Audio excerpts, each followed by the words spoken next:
Hi everyone, welcome to FITI webinars. This is the pre-webinar presentation. The webinar will start shortly. In the meantime, please introduce yourself in the chat window, where you are from, what do you do, and what you are expecting from the session. Learning and exposure for teachers and educators has been the inspiration behind FITI webinars. You can go through the different webinars and learning paths conducted on the portal. The link to the same will be pasted in the chat window soon. We believe that your time is valuable and we want to acknowledge your presence in the session, and we will also be providing our participants with a certificate of attendance. This is made available to participants who attend the entire session. We will share more details on how to fill the feedback form and access the certificate towards the end of the webinar.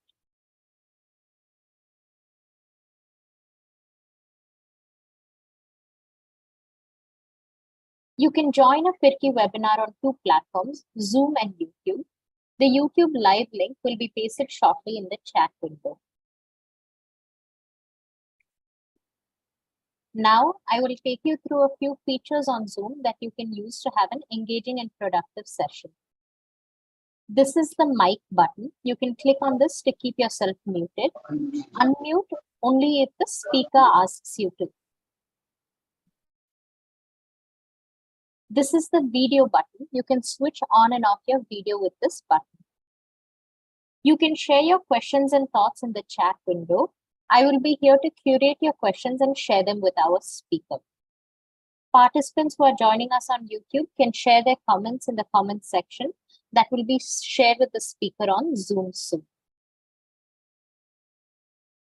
Hi everyone, this is a FITI webinar series and we're delighted to have you join us for today's webinar. I would like to take a quick moment to share the objectives of today's webinar.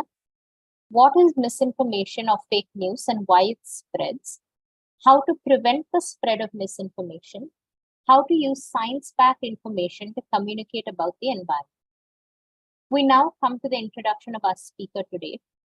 Aditi Tandon is the production editor at Mongabay, India. She is also a fact-checking trainer with the Google News Initiative India Training Network, where she trains journalists on verifying misinformation. She has over 17 years of experience in communications and journalism. She lives in Pune. Outside of work, Aditi practices yoga, enjoys time in nature, and plays Scrabble. She has had short stints with teaching children as a volunteer with the Akanksha Foundation and later with Angel Express Foundation. Mongabay India is an environment and conservation platform that brings high-quality original reports from nature's frontline in India. They look at India's development through the prism of environment and conservation. Mongabay India is the India-specific portal of mongabay.com and is published in English and Hindi. Rhett A. Butler founded mongabay.com in 1999 out of his passion for tropical fox. He named the site Mongabay after an island in Madagascar.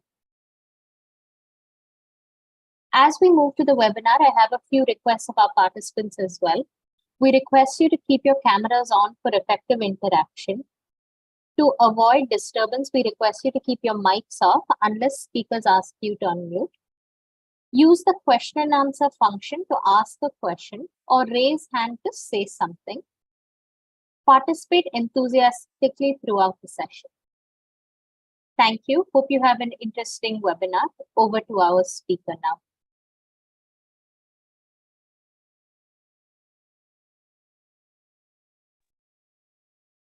Hi, everyone. Thank you for the introduction. And I hope everyone's doing well. Thank you for taking the time to join in today. And thank you to FIRCI and Teach for India for planning this session on a very important topic of misinformation. So I'm just going to share my screen as well. Give me a second. Meanwhile, please put in the chat where you're from and what you do. It will be interesting for me also to know. Okay, so you can see my screen, right? Okay.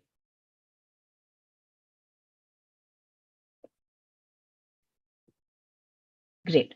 Okay, so I'm Aditi, and as you already know now, I work with Manga Bay India. We're an environment and conservation news portal, and I'm also a fact-checking trainer with Google News Initiatives India Training Network.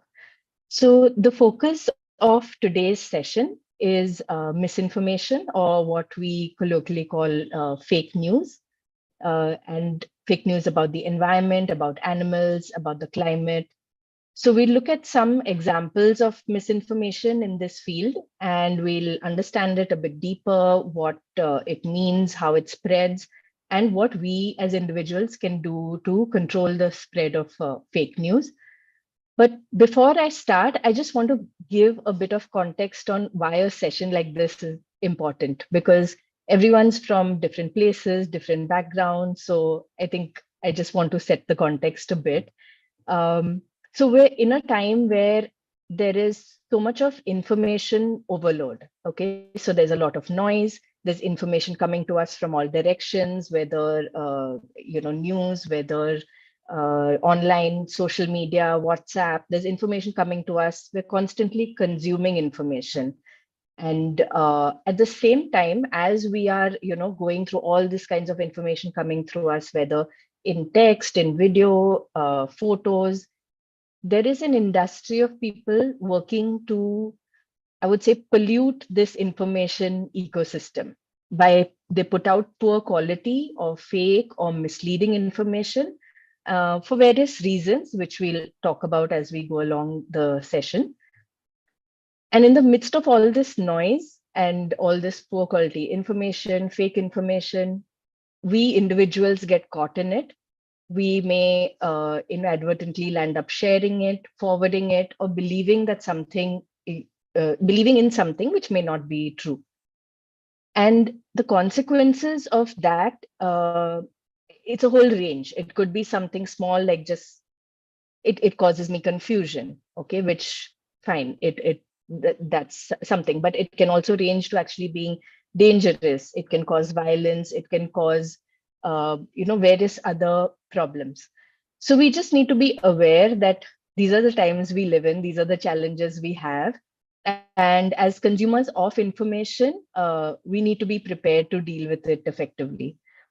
And since this session is primarily for educators, what I want you to take back to your classrooms is a mindset. So, a mindset of curiosity, of focusing on facts and evidence, in the midst of all this noise.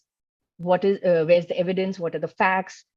Thinking critically, being objective, asking questions. And through this, I hope then our next generations become responsible consumers and sharers of information. So sometimes when I do this session on fact checking in colleges, I tell the students that my generation has completely messed up this information landscape. We've done a lot, we've progressed a lot, but we've also messed it up a lot. And I'm hoping your generation, the students will fix it. It's a burden we leave behind. But it's the time we're in. We're not going to save the children from fake news. I think they are going to save us. We just have to equip them with the right tools and motivation to do so. And so I think this is a starting point where educators themselves understand what misperceptions exist, and then take that back to the classroom. So in today's session, we're going to talk about what is misinformation, how it spreads, how we can prevent the spread, and how do we talk about environment to students. So I want to start with a quiz, actually. I am going to have a series of pictures up on screen. And I'm going to start a poll where you can select whether it's true or false. So just give me a second before I start the poll.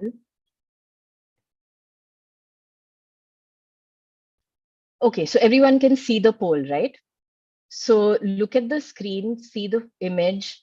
This is an image which was shared on social media about a herd of deer on an empty road on the Ooty Coimbatore highway stretch in Tamil Nadu.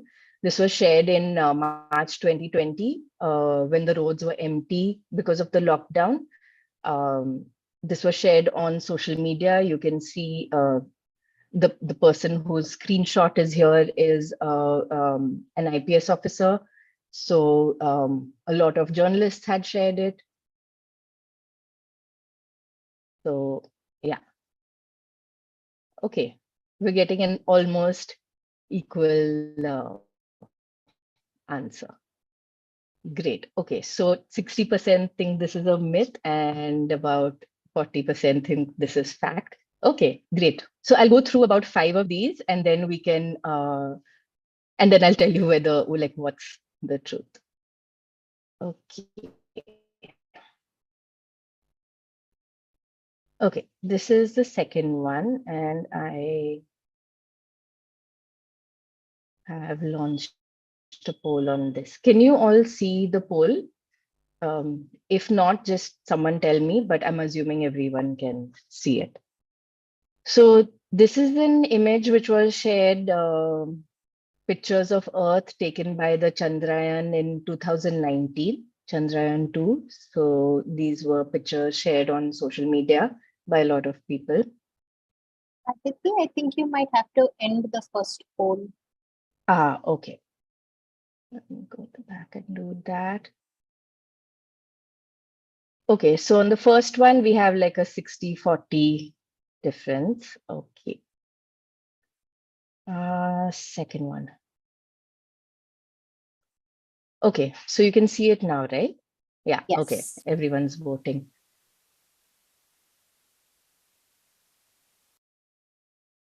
So are these pictures of Earth from Chandrayaan?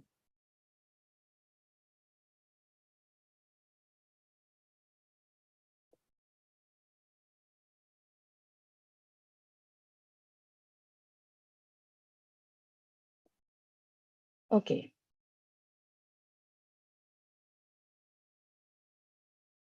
Great. So we'll move a bit faster with this. I think most have responded. So we have about 76% saying it's myth, 24% saying it's fact. Great. Okay.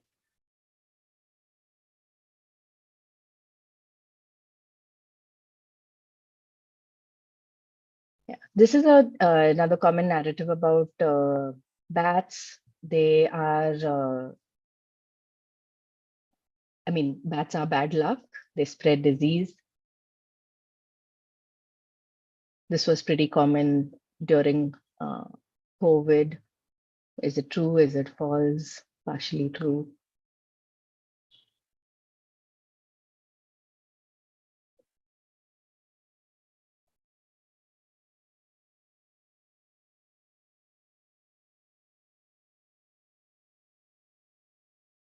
Okay, so here too, we almost have a okay, 65-35 divide. Great.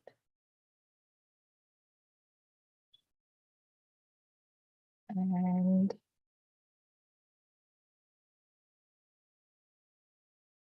this one, I think many of you may have seen. Juhi Chawla shared this video as well of dolphins near Mumbai.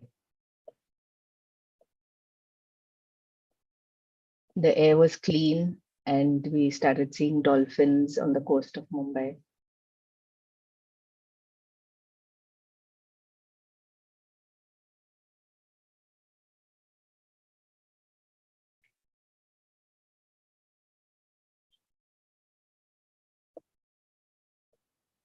Okay, so most people think this is the fact and about 27% think this is myth.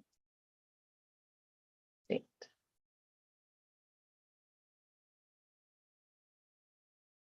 And the last one. So this is a common discussion about climate change. We talk about carbon emissions, but are carbon emissions really bad? Like plants need carbon dioxide, right? So carbon emissions shouldn't be bad because plants can absorb them all then.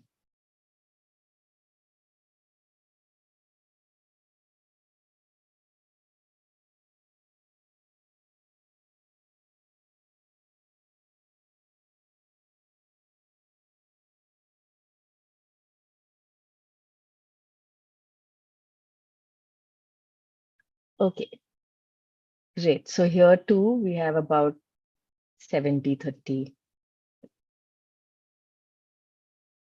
Great. Thank you everyone for participating in this one. And we can now talk about what is the truth. And I mean, again, I just want to reiterate, no judgment. It's fine if what you said is true is actually false, or what you said it's false is actually true.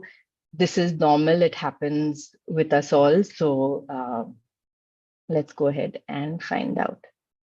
So the first image that I shared, it's actually not of deer on Uti Coimbatore Highway. It's a 2014 picture from Japan, which was kind of cropped and shared with, shared on WhatsApp as, okay, the lockdown has happened, roads are empty, deer are coming out on the streets. So it's misleading. The image is a real image, but it's from Japan. It's not from India, and it's from 2014, not from 2020. This is the other one where it's actually an image of a volcano, which was taken by the International Space Station in 2011. So it's nothing to do with Chandrayaan 2 in 2019. Even when the recent Chandrayaan launched, there were a lot of images going around. Not all of them were true. And so I haven't shared from the recent one because they're still finding out what's true or false. But this happens every time like a big event happens. These kind of images get shared. This one's of a volcano, but the other images in the album that you saw, some of them were older images from NASA. Some were even like artist renditions of what the Earth would look like from space. They were from a stock image site. So yeah, a lot of that was shared. And just on these two, fact checkers determine that this is false by using Google reverse image search. I will talk about that. It's a tool which can help you find whether an image has been used before in a different context. If it's an old image, the date, all of those things, it can help you find out. And that kind of helps fact check.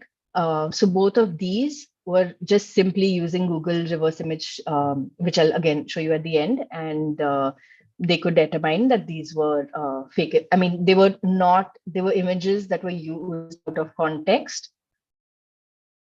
This one is about bats. Bats are actually very misunderstood, and researchers will confirm that.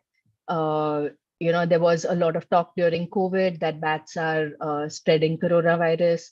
So while bats are natural carriers of viruses such as coronavirus, and the COVID-19 virus actually originated probably from a bat reservoir, there is an intermediary animal host that passes it on to humans, so not the bats themselves. So they are, they have important ecosystem functions. They help in pollination, in seed dispersal. They eat pests on farms. So they are important, and there are a lot of this wasn't like a Google reverse image search because there's no image to verify it, but it's a narrative, and it can be validated by speaking to researchers. So at Manga Bay, we did a lot of stories about bats, and we are still doing stories about bats, where we speak to people who are studying bats day in and day out. And they kind of bust this myth about bats being bad luck, or bats being, all sorts of negative implications of bats. And the last one, this one became very popular because it was shared by a person who's very popular. But the fact is that dolphins have been on Mumbai's coastline for years. They've been documented for a long time by researchers. It's not that the fresh air in 2020 brought dolphins to Mumbai's coast. The video was taken by a conservation biologist who had been studying these dolphins for a while. So it just happened that in 2020, his videos and his research took off because it was shared in a misleading manner. So it was unfortunate that that was the way his work got recognized. But yeah, dolphins have been around in Mumbai's coasts, and it's not that they came only in 2020 because of the clean air. And the last one, where plants need carbon dioxide, this is a common narrative that climate deniers take, that carbon dioxide is not bad, plants need them, but plants can take in only a certain amount of carbon dioxide. The quantity that we are putting out as industrial and vehicular emissions are in fact warming up the planet. They have nowhere to go. These claims are made in climate change denier groups who say that climate change doesn't exist. And usually these groups are supported by, say, fossil fuel organizations who benefit, monetarily benefit from having this narrative out there that carbon emissions, vehicular emissions, industrial emissions are all good. Great. So we went through this a bit of an exercise to just kind of give you an idea about how misinformation shows up in environment. When we talk of animals, when we talk of climate, what are the various ways that misinformation shows up?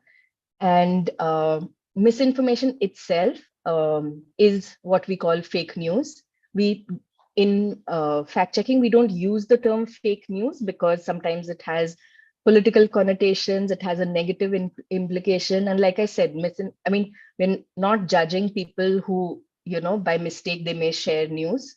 So we're not calling them that, oh, you're sharing fake news, because sometimes it happens by mistake. So it's called misinformation when it is done without the intention of sharing fake information. There's another type of fake news called disinformation, where it's deliberately people are creating and sharing, false information. When it's done with an intention of sharing false information, it's called disinformation. But these are just the terms so that you know that there's a difference even within like the type of fake news. For this presentation, I'll be using misinformation because that's what we are more used to, getting on our WhatsApp and everything. So there are many types of mis and disinformation. This is a graph from an organization called First Draft News, which has a lot of resources on misinformation, on fake news, on verification. And I won't go into each one of them, but you get a general understanding that sometimes, like when it's satire or parody, like it's just sometimes done for fun, but it can confuse and fool people. Sometimes it's when genuine sources are pretending to be, when non-genuine sources are pretending to be genuine sources. Sometimes there's just information created out of thin air and circulated for various reasons. That's fabricated content. Sometimes when you read a headline and you're like, oh my God, did this happen? But then when you actually read the story, you realize that, okay, it's not as alarmist as the headline was trying to tell you. So it's kind of making a false connection. It's doing this so that you click on that headline, but the information inside does not correlate to that. And sometimes it's manipulated content is when, for example, with photographs, if I, if I'm good at Photoshop, I will manipulate the photograph and share it with you, and you will not know and believe that, oh, this happened or this looks like this. So there are different types of how misinformation is spread. Just a few examples. So parody or imposter is when, people are pretending to be something else. Like the first one, we know about Times of India or Times Now.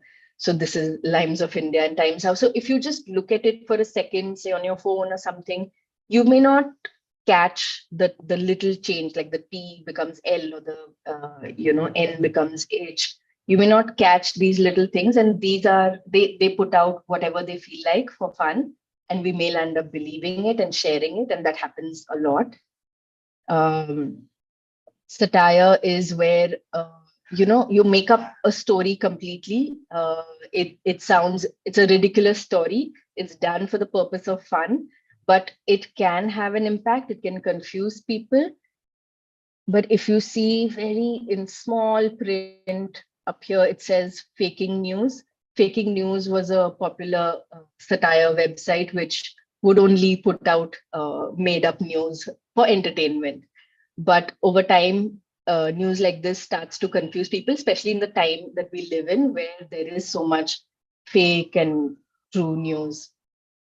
False connection. So, for example, this image is actually from the Twin Towers attack in New York City, though the headline is about emissions from power plants. And while I get that they were trying to like show some kind of emissions and everything, but it's a completely false connection. The image is from a completely different situation. The headline is from a completely different situation altogether. So this is a false connection. It can confuse people. You may think that, oh, the like emissions look like this. Maybe they do, but who knows? Like you don't have the real picture to see it, right? So from what I just shared, I thought I'll just kind of, and I'll give you a lot of resources at the end for students and children, but just before we go ahead, I just wanted to kind of show a possible example of an activity for students is somewhat similar to the 5 images that I showed you, but here you would create, some of it, like you write 5 statements about animals. It can be a mix of fact and fiction. Like the last one here is fact, the rest are fiction for your knowledge. But you can put this up, ask students to research, what, whether these statements are indeed true or false. So it's a small exercise, but it helps students be curious, have an ask questions, not just believe what they keep hearing. This bulls hate red. They keep hearing that, so let them go research a bit. So yeah, this is just a possible activity, and I'll share some more games and resources later on.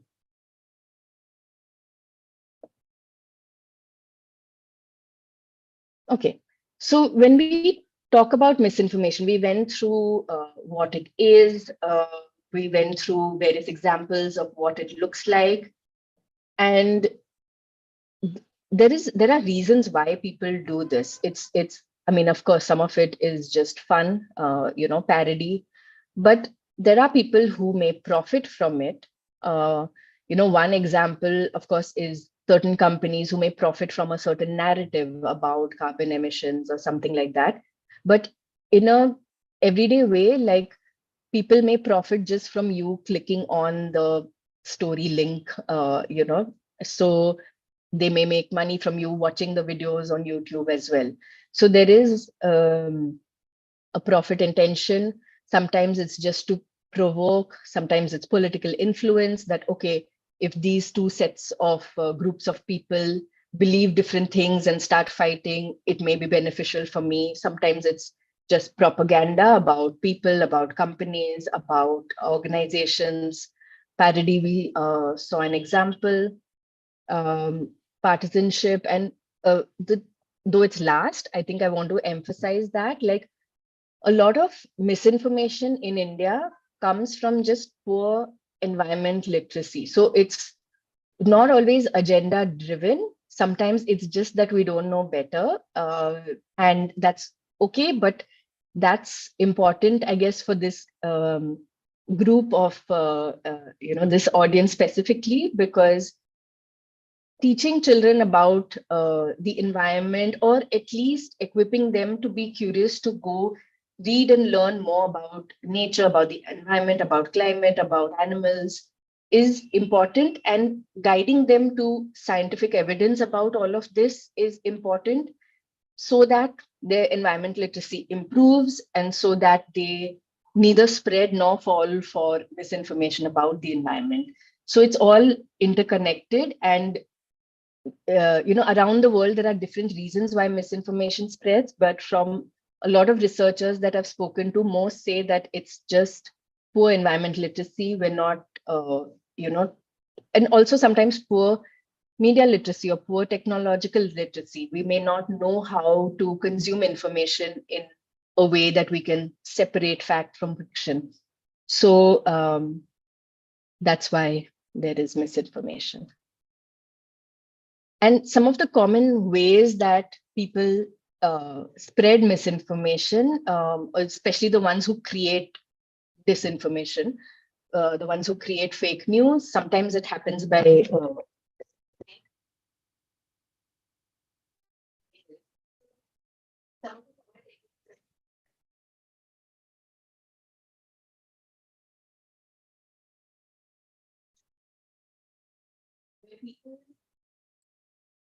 Aditi, we're not able to hear you. Ma'am, you're not audible now.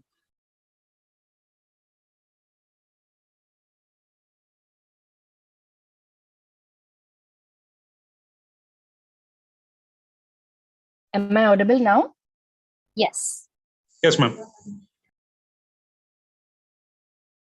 Thank you. Sorry, I think my headphones fell off and I thought that they would still work. Okay. So, yeah, I think so. I'll just begin about this slide again. What I was saying is that there are common techniques that people use to spread misinformation, especially in the environment sphere. So one is where they will talk to experts, but who may not have expertise in the field that you're writing about. So for example, if I'm writing about climate change, I should ideally be speaking to a climate scientist. Not all scientists are experts in climate change. Many scientists are experts in many fields, but not all are experts in climate change. Okay, everyone can hear me, right? I think I'm seeing the chat a bit late. So I'm assuming everyone can hear me unless I Yes, we can hear you otherwise. Now. Okay, great. Okay, and so yeah, so people quote people without the relevant expertise just because they have either doctor or scientist in front of their names. Sometimes they make links which don't exist. They may say that this has happened because of climate change, but has it really? There is a lot of research on attribution to climate change. Not everything can be attributed to climate change. It's easy to say that, but where is the link? So that is an important thing that people often miss out. Sometimes cherry picking is where you just pick certain data, and this happens across types of information, not just environment, but a lot in science related, because there is so much data to work with. You pick data that looks attractive, that's sensational, and that may lead to a different conclusion than what the study actually says. So selectively focusing on certain data to build your own narrative is one way that misinformation is spread. And of course, conspiracy theories where people say that, okay, something is happening, there's a secret plan, we don't know about it. There are certain kind of elements which are related to conspiracy theories. They are usually alarmist. They are usually talking about this secret plan that no one knows about but except for us. So there are certain ways to determine these, but I'm just putting these out here for you to just be aware that these are common techniques that are used by creators of misinformation when they talk about, when they try and spread fake news and misinformation.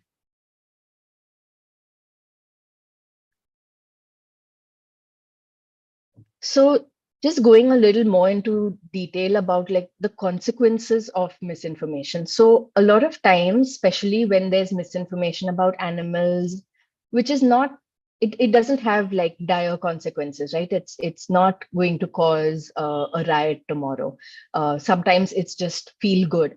So people do say that, it's harmless. What's the big deal? I mean, we feel good about it when we see these pictures. So what if it's not true? I get it. In especially in difficult times, it is really nice to have like a feel good moment and be like, okay, thank God I'm looking at this nice deer on a street and not at some information about someone dying. So that's just human nature. But there are small consequences that we may not realize. One, of course, like I spoke about information overload, there's so much information coming our way, and we're just adding just more fake information within that. It just adds to that. And in that, it blocks access to important information because you're just filling these channels of information with, okay, feel good or whatever, but it's fake news. You're just filling the channels with that. So you may not access important information. It causes confusion sometimes. And the example I have put up here is where the forest department was told that there are elephants roaming about in Sukna, when actually it was a video of elephants in Dehradun. So the police and the forest department were all out trying to find this elephant that was shown in the video. But actually, it was not even an elephant from that area. It was not even of that year. It was just elephant video from another place and another time. So while just by looking at it, you'd be like, okay, it's harmless. But there were like a whole host of officers out there trying to find this elephant and wasting their time basically doing that. So it causes confusion. It undermines the work of wildlife researchers. So the dolphin example I told you about, dolphin on Mumbai coast. So wildlife researchers have been documenting that for years. And no one was as excited, about it. But when a misleading video was shared, people suddenly took notice and they kept sharing it. People, even knowing that it's false, did not delete it because they were getting a lot of engagement on their social media. So it just became like this weird, false, misleading information just circulating everywhere when researchers have been saying this for years that, we need to clean up our oceans because dolphins live here. So it undermines their work. Um, it gives false hope. Like, you may imagine that there'll be animals or the deer on the street when you go out. I mean, it's a small thing, but that's not the kind of way that we should be building our hope, right? And of course, it's used to generate social media engagement, monetize your clicks. So the when you see a happy video, a nice video of animals, and you're like, okay, it's harmless. I don't know if it's true or false, but it's harmless. Let me just share it. Let me just click on it. Let me put it on Facebook and Instagram. But someone is earning from all of that. Someone is earning from your engagement. Someone is making money from your clicks. And do you really want to participate in that, knowing that it could be false information that is being shared? And overall, this atmosphere of not verifying information and just sharing it, it makes people more susceptible to manipulation. So when you have so much information, you're not stopping to think, you're just forwarding, you're just sharing. You may reach a point where sometimes it's actually harmful information because you're so used to sharing information. Sometimes it may be harmful information, and you could be manipulated with that information as well. And even worse is it could cause polarization. So maybe not so much in animal related news, but definitely in climate change information. When there are different kind of when there's a lot of misinformation, there become different groups who disagree with each other. It causes polarization. More misinformation thrives in that polarization. um, and eventually people start disregarding the risk because again, related to climate change, when they keep seeing misinformation about like climate change is not so problematic, it's okay. When something actually happens, they may not consider it to be as risky as it actually is. They may action may be slow because people are not aware of the risk because they've been faced with so much misinformation. So, I mean, these are just few of the smaller reasons because especially when it comes to animal and nature related misinformation, a lot of times we get that, okay, it's harmless. What's the problem? So I just wanted to put out what is actually the problem. So now I just want to hear from some of you, probably in chat or wherever else is the best way. I think chat would be the best way. Do you think your students that you teach or work with every day, do you think they have misconceptions about nature, animals, climate? And what are some of the examples of misinformation you've heard from them? Where are they accessing it? Or are they not? Like, are students immune to misinformation? If you could just put it in the chat, I'll probably give about 30 seconds.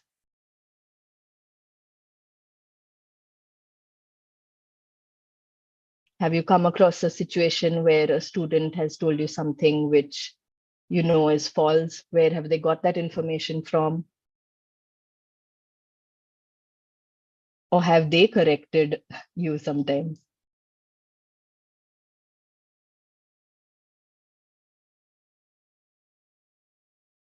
Okay, so someone wants to speak. Okay, Nishad, you can unmute and speak and give the Yes, ma'am. example. Yeah, Yes, ma'am. So the school which I teach in is a IB board, so Fountainhead. okay. The students usually are on their Chromebooks all the time. So they use a lot of research and Google and internet. So there are multiple chances. There have been instances where they come across these fake information, even Hmm, during the submersible incident about the Titanic. So we did not know what was going on, but they were ready with the news and they're like, "Ma'am, ये तो डूब गया." So even hmm, we hmm, were hmm. shocked, where did you heard about it? Because it was just Yeah. 5 hours. It was been 5 hours and we were just seeing the headlines, but they had the information always. So this Hmm, hmm, happens hmm. many a times. And now they have started using this AI tools. So even for Right. any information, they use that. And even we have to cross check whether that is right Hmm. or wrong. That's a very important point because AI tools generate information, but they don't fact check information. You always need a human to check the accuracy of that. So it is a dangerous path, probably. It may have its benefits, but using AI tools can, so far, it's not fact checking information. Exactly. So this happened when the cybercrime session was going on, and Rakshit Tandon sir came from Delhi.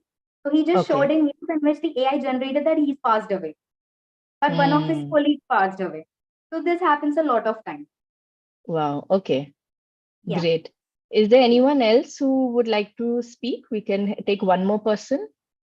And there's a good example in the chat about misconceptions about stray dogs and human elephant conflicts.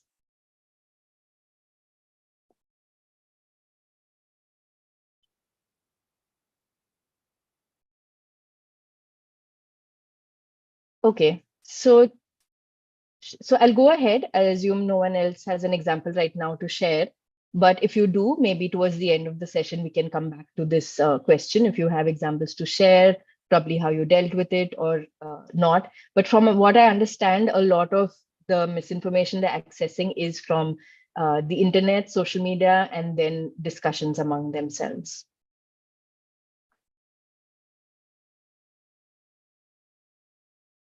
So, like I mentioned, I mean, why do we forward fake news or why do we share it? Why, like a lot of it is just a human instinct. When we get information, we want to share it with our friends, especially if it's information to cure something, to warn something. It's human instinct. And why I bring this up is because sometimes we don't always need to be judgmental of people who are sharing misinformation because they're genuinely doing it because they think they're right. But these are conversations to be had in softer ways now, in more empathetic ways, that there exists a lot of fake news. So we need to take a step back and evaluate whether sharing everything, even for the right intention, is actually good. Sometimes it's just, people may not know how to use technology very well. They may, I know a lot of older people who have gone on to, say, WhatsApp recently, so we keep telling them, start using WhatsApp, start using the phone, and then now we tell them, no, no, no, not everything on the phone or everything on WhatsApp is true. It becomes confusing for people who've recently shifted to technology, right? So that could be one reason.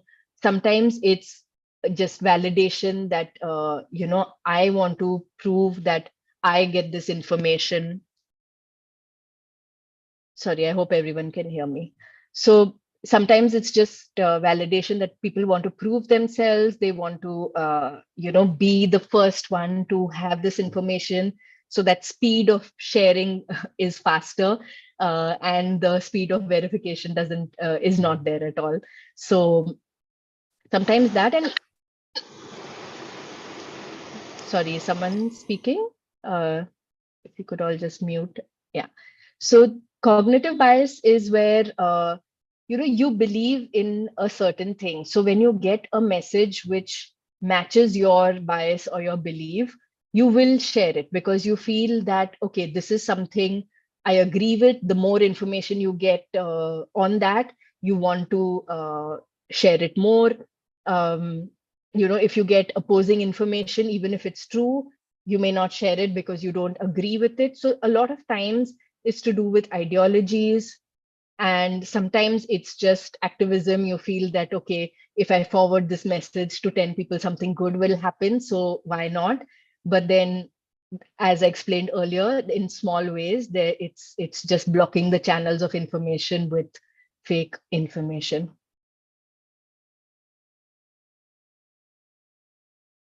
So now we spoke about what is misinformation, what are the problems with it.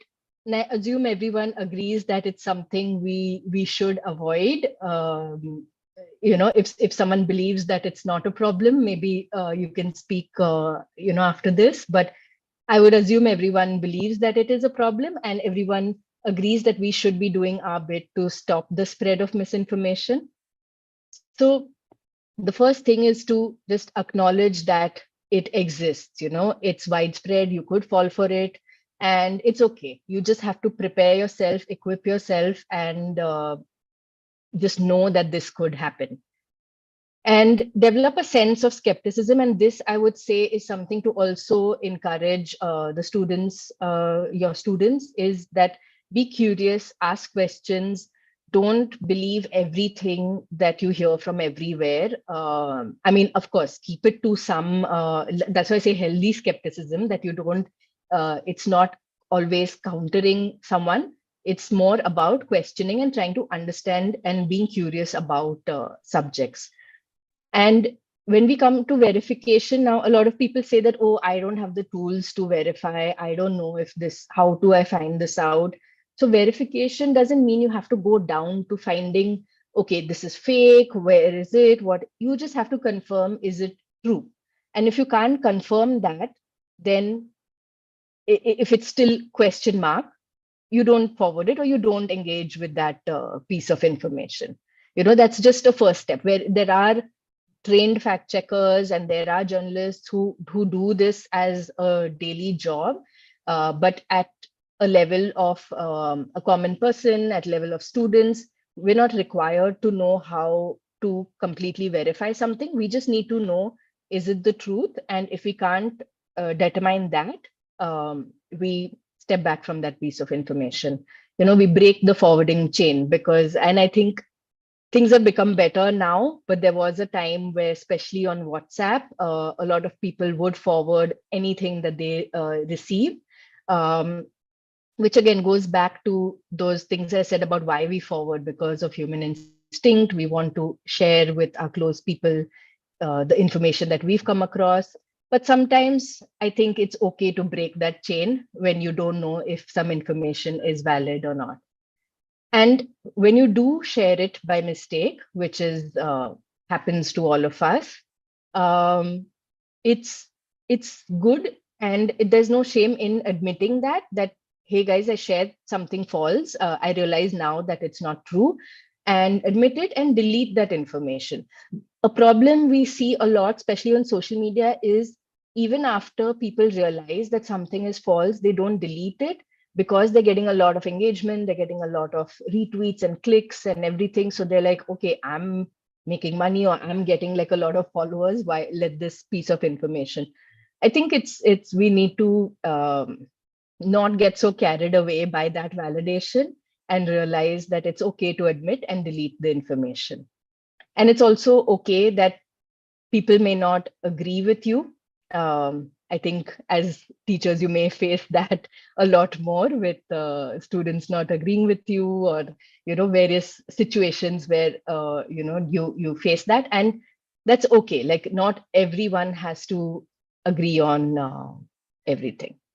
So these are just first steps. Like these are just, I would say, uh, they don't require tools, they don't require anything major, don't require time, they don't require effort. So these are just the first steps. If nothing else, just do this, and that's good enough as well.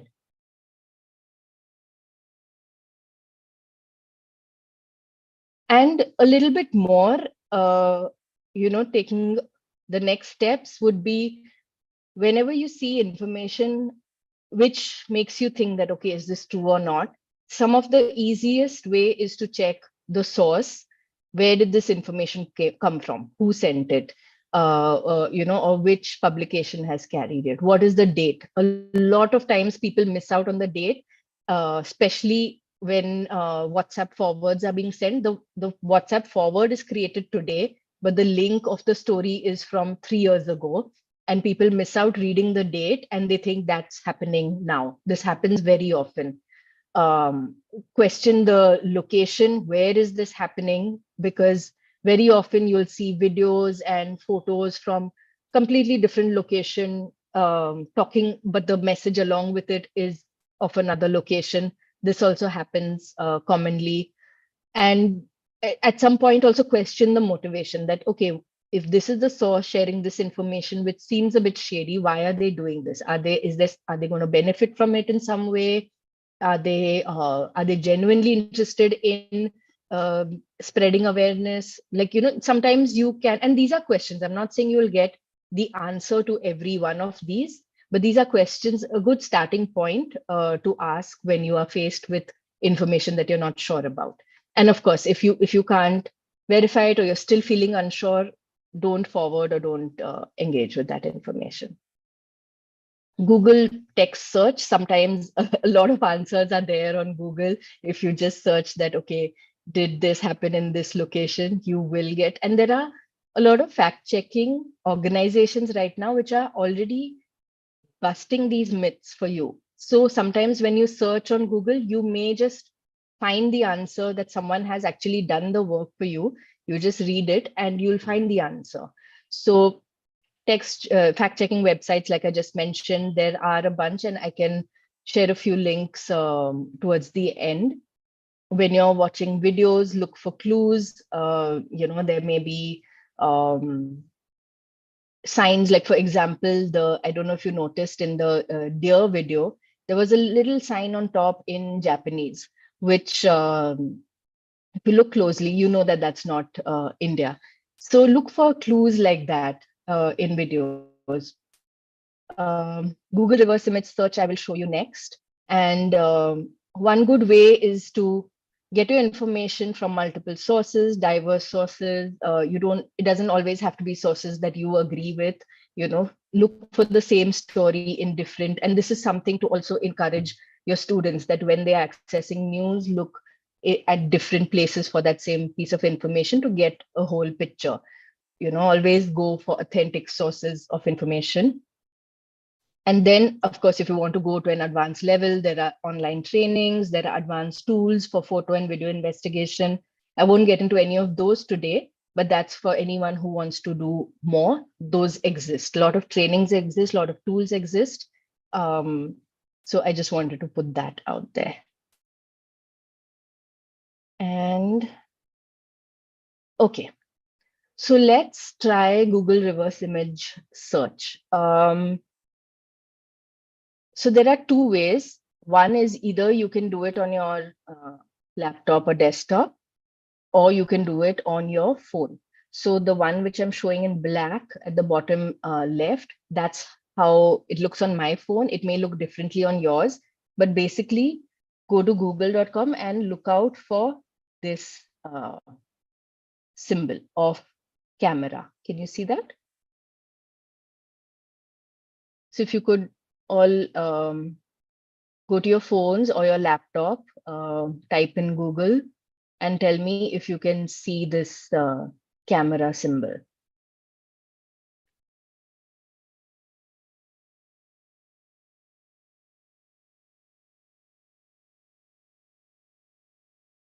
Okay, so someone's typed yes. Okay, great. So people can see it. If someone cannot, I will show you how to do it. I mean, I'll share, but most people I think are saying yes. So a lot of you can see it. Okay, so next I'm going to show an image, and I want you to click on that camera icon. Yeah, Google Lens is also good. You click on that camera icon, point it to that image. Let me just go to that image. Point it to this image here and tell me what this is and where it is found. So if you tell me the name of the structure and where it is found.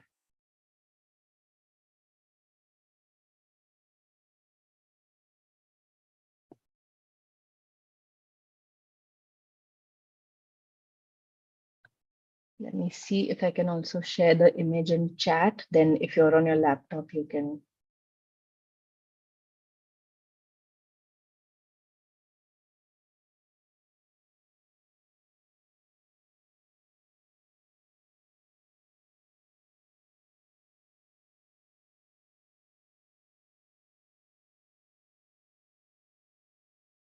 So once you've done, don't immediately put the answers. I'll tell you, let everyone get a chance to do it. I'll tell you when you can start putting the answers.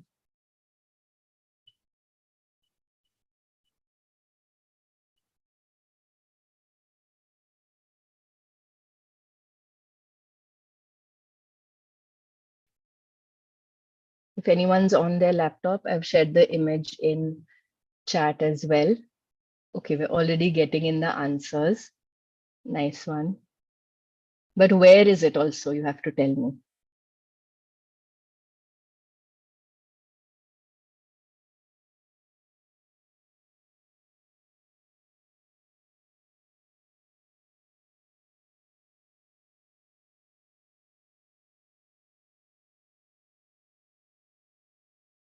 Great. Okay, so we're getting a lot of right answers in the chat. This is the statue of W.B. Yeats, the poet, writer, literary figure from Sligo in Ireland.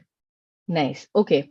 So was that easy enough? Did someone have trouble doing that? Does someone want to explain how to do that if anyone had trouble?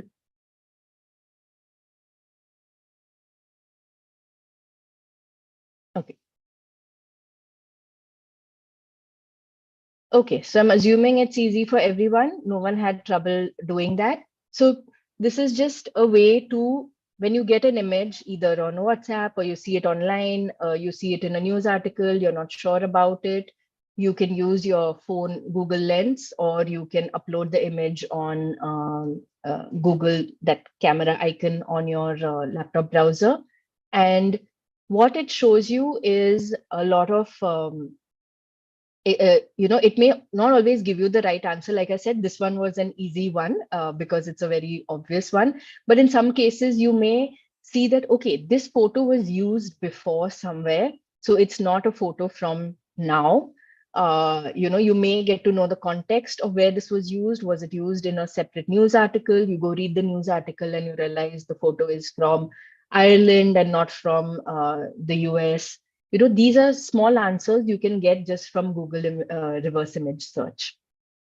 And this is something that I think you can, probably the students already know this. Probably many of you also already know this, but it's an easy tool for fact checking misinformation.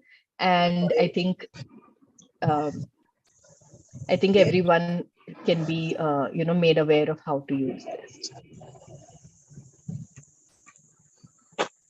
Okay, now this is just a small exercise I want to do, just to develop like critical thinking, and you can probably do it with your students as well. Is when you talk about environment and science with your students, the one thing to remember is that science and environment has a lot of gray areas. Not everything is good or bad. Not everything is black or white. So here are some examples that I'm going to show of that. So these are things that we are all told about, right? Like you should plant more trees, you should feed stray dogs, and there are beautiful flamingos coming to Mumbai. That's such a great sign, right? I'm going to bust a little bit of those really nice myths. So planting trees, well, good, but there are a lot of, I mean, if you plant the wrong trees, these are stories that we've done in Monga Bay, India, so and some other publications. So I'm just using them as examples. But so because we've investigated this, we've spoken to researchers, so I can tell you that this is authentic information, that if you plant the wrong kind of trees in the wrong places, either you're wasting money, either you're causing an impact to the local biodiversity when you are planting invasive species of trees, which may look pretty, but they may be more harmful to the local biodiversity. There may be some areas don't need to be green. For example, a desert is a desert and it has its own ecosystem within it. If you start planting trees in deserts, it may have a different impact that you may not know of. So yeah, generally planting trees is good, but there are so many caveats to it that it's important to not just promote everything as great or bad. You always need to be, questioning whether something is actually as good or bad as it's portrayed to be. Another one about feeding stray dogs. Of course, it's good. But we also have a lot of research being done about this, where they are finding in certain parts, I'm not saying everywhere, but in certain parts, the dogs are a threat to the local wildlife, especially birds. These are again stories that we've done where there have been studies, we've written about those studies where which show that because humans are feeding stray dogs, the stray dogs are coming into areas and harming either local, say, bird eggs, or becoming attractive for, say, leopards to come into that area because the leopards want to need food as well. So there are a lot of kind of layers to this. So everything again is not as good or bad as it's always portrayed.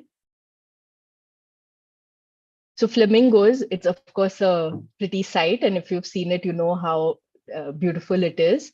But in Mumbai, a lot of times flamingos come because of the algae that is growing on the polluted waters, because that's what they eat. They feed on the blue-green algae. This algae is found when the water is, there's organic sewage flowing in it. So it's polluted basically. So it doesn't mean it's a good sign for the environment. It means that that water is pretty polluted and the flamingo has found its food there. It's a pretty bird, but it has a different kind of intention. Or it has a different indication about what is happening in the environment. So like I showed you a few examples, and this is what you can take back when you're talking about the environment to students. Everything's not black or white, good or bad. Encourage them to question and find out what are the nuances and the layers. All this information is available online. If most of them are pretty savvy with the internet, as you all have told me. So encourage them to find out the layers to all of this. Another thing to remember is that science keeps evolving. So if something is true today, we may find evidence for it later, which may change what is said today. So this demand for absolute truth about like, tell me why this happens or whatever may not always be right. It's good to have answers, but sometimes it's also good to know that things can change, evidence can be developed as more research takes place. So this is important for students to know also, so that when they come across information, they go and uh, investigate it further to know how far the science has evolved on this topic. And the third one is something which I just wanted to, while talking to students, or not students, while talking in general, sometimes we say that, oh, that was that animal is showing anger, or that animal is showing sadness, or sometimes it's just natural instinct for an animal to behave the way it's behaving. We shouldn't attribute like our human feelings to non-human actions. Sometimes there may be, say, a conflict between two animal species. We may, I've seen news articles term it as anger or something like that. It's not anger. It is their natural instinct to behave in that certain way. And that's just how non-human animals are. So let's not term, the animals with human feelings. So these are just few of the things. And of course, I mean, you would be the best person to know how to talk about environment to your students, but I thought I'd just give a few points. Even if you do these three things, it's good enough.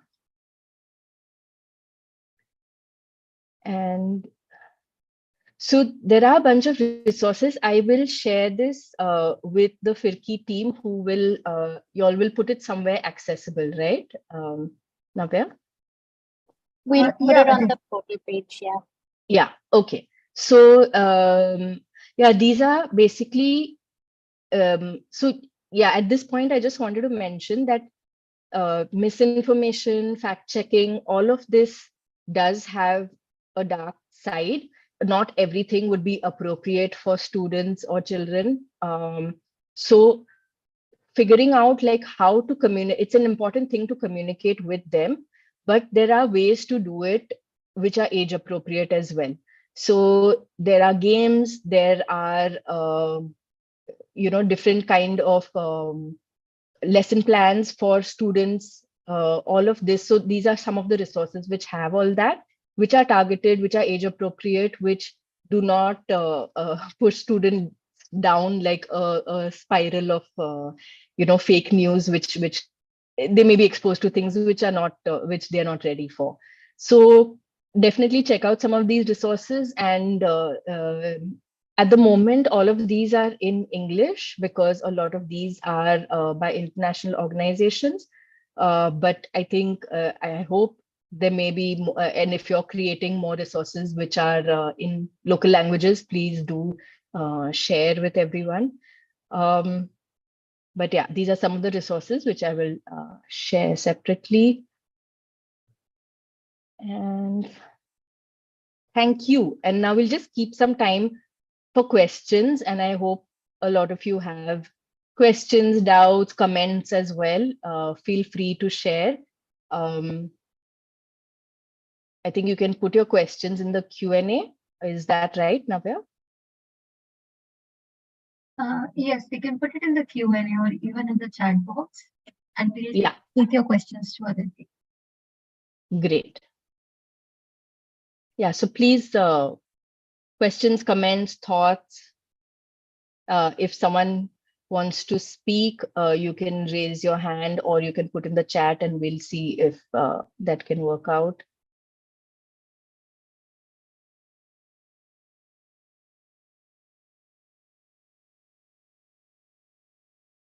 Great, thank you for the comments and for being here through the whole session.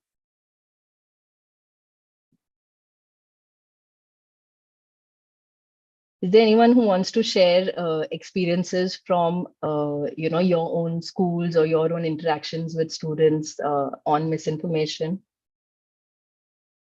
or on environment?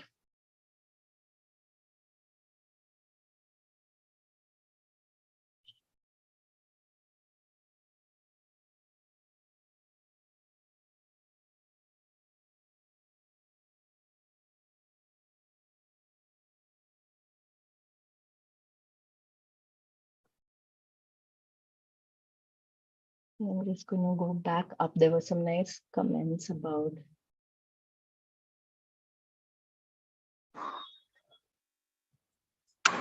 Hello, ma'am. Good evening. Can you hear me? Yeah. Ma'am, good evening, ma'am. This is Ratnavel from Coimbatore. Thank you for this lovely session, ma'am. I just had a question. Sometimes ago, one of our students brought into a discussion that there is an app where you go to a tree, click a photo of the tree, and that app will give you all information about that particular tree. We do get information in Google Lens about a set of trees, but there are many trees. Some of the trees are not even fully grown. Is there any app that is able to identify the trees for and the benefits of the trees for those students? Are you aware of such happening? Yeah, so I'm not aware of a separate app. There do exist apps, and I think Google Lens itself is a good app. But again, it's a tool. It's technology. It's not going to be perfect. If the tree leaf image is not absolutely clear, it may not be able to recognize it. If the distance is not appropriate, so there are challenge. So I will say that using apps and Google Lens is great, but I don't think there's an app which will overcome the challenges and tell you accurately about what tree is where. But most of these are pretty accurate if the image is pretty clear. But I don't know of any other separate app which does this better than what exists right now. Thank you, ma'am. The problem we faced there was students are not able to identify more than 7 to 8 types of trees.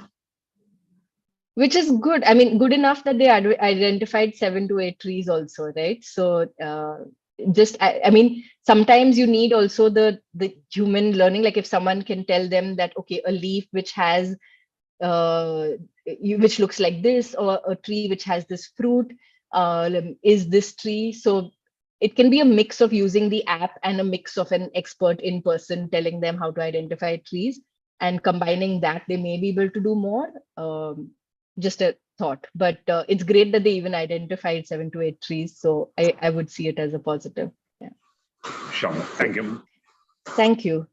Are there more questions? Yeah, I think there are some questions. What do you see as the most significant challenge in the field of environmental education and advocacy in the coming years?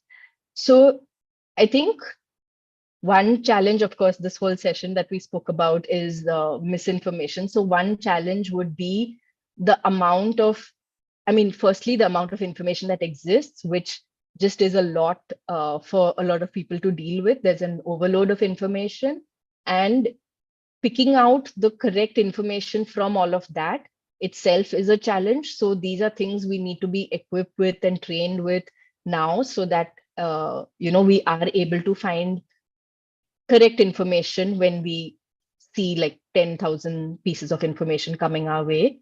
Other challenges I would say is just, I mean, of course, it also comes from misinformation, but like just poor literacy. So of environment. So I'm not saying literacy in terms of reading or writing, but just a poor understanding of environment when, the channels between, say, scientists and public or scientists and government are not very open.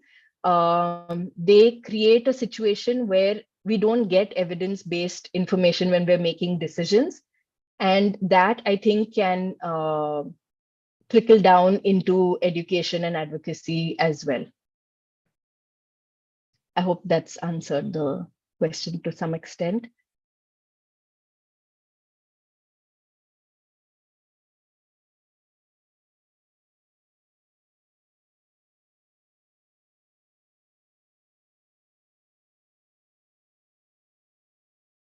Yeah, there's a comment earlier by Miti Sar about about people killing bats, that they think that bats spread COVID, and yeah, bats are losing their habitats due to this miscommunication. That's very true, and it happens. So that's one of the dangers of misinformation, right? Like it may not impact you because you're still fine, but we're killing that many more bats because we are believing misinformation, and that will impact the ecology in many more years to come.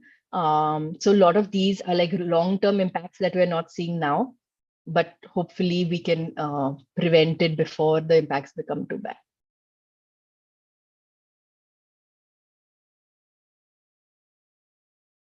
Folks, if there are no more questions, I'd like to just take a minute to thank Aditi for being here and facilitating this session for us. I think I had a fantastic learning experience.